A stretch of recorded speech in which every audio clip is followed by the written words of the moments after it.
Welcome to the Kelly File. I'm Megyn Kelly, live in New York City tonight.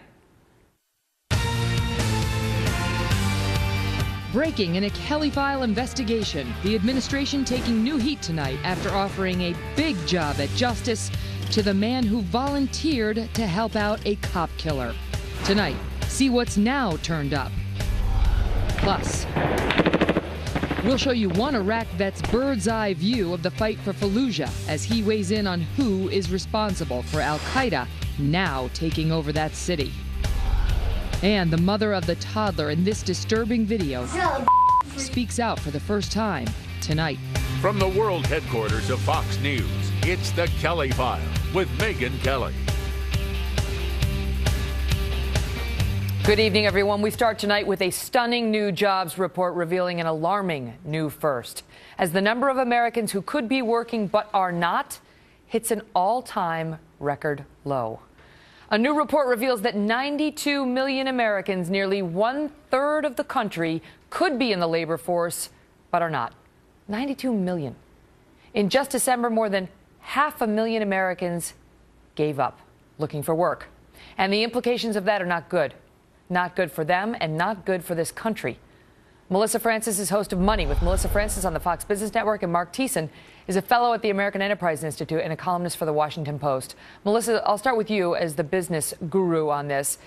The December jobs numbers were bad. They were bad by any standard. But the more significant number that just came out, because the jobs numbers, they go up, they go down, is the number of people who gave up. Put it in perspective.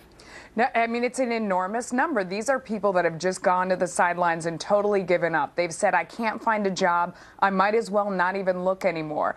And on the left, they like to say that these are baby boomers that are retiring, but that's only a tiny fraction of these folks. I mean, these are just a lot of people who've gone out there and said, it doesn't make sense for me to work anymore. Maybe it's more profitable not to. There are so many programs out there. Mark, we have heard from this president that the focus of his second term is going to be income inequality. Income inequality, which he believes is a threat to the American dream. These numbers and the people who have given up on finding a job in this economy prove that he's right, that it is a threat to the American dream, but that begs the question of who's responsible. Well, income inequality isn't a threat to the American dream because, I mean, for example, if you were a CEO and I was a factory worker and both of us got a 30% increase in our income inequality would increase, but we'd both be better off, right? Right. Because you would make more money than I do, but we'd both be making more. You're not going to make me do math, right? That's not where this is going, is it? But the problem is that the factory worker is on unemployment because he can't find a job. I mean, the problem is that the economic recovery policies of the Obama administration are not working. The main problem in this country is not that the social safety net is too generous. It's that too many people need the social safety net. This is the worst economic recovery since the Great Depression. The economy is not creating enough jobs to keep up with population growth. And so you've got millions of Americans who are dependent on government who don't want to be dependent on government. They're one-third of the American people, stunning statistic, one-third have at one time or another since Barack Obama took office slipped below the poverty line.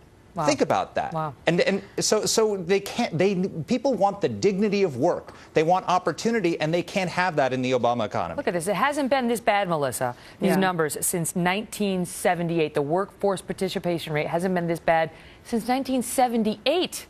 No, and what's really interesting is that the president's pet issue, which is this income inequality, actually got worse in the month of December, this deep into his administration. The stock market, you'll notice, is through the roof. I mean, last year, the Dow was up 26%. It had its best year in 18 years. That is because of the Federal Reserve's policies, because of Washington policies. That has made the rich so much richer. At the same time, when you're looking at the employment numbers this month, the number of hours worked fell. That means that people who actually have a job, more of them were part-time. Yeah. Wages were stagnant, and the number of temporary workers went up. But the president wants to turn around and blame the rich for getting richer. Meantime, the people are putting their money in the market because there's no other place to make money right now, given that you don't make any interest on your money. Here's what I want to point out. The statistics are terrible for what these numbers mean for the United States of America. It's not just your neighbor's problem if your neighbor is unemployed. Just a couple to tick off. It's a huge risk factor for divorce to be long time unemployed and had to withdraw from the workforce. Yeah. Worse than the loss of a spouse, they say, in terms of stress level. Significant increase in death rates in the year after you've become unemployed and don't want to be. 2 times more likely to experience depression, low self-esteem. It negatively affects some parenting practices. Children become more distressed. This is all from the American Psychological Association. And on it goes, Mark. I mean, these numbers are more than, oh, let's give them some temporary unemployment and we'll solve their problem. They need jobs.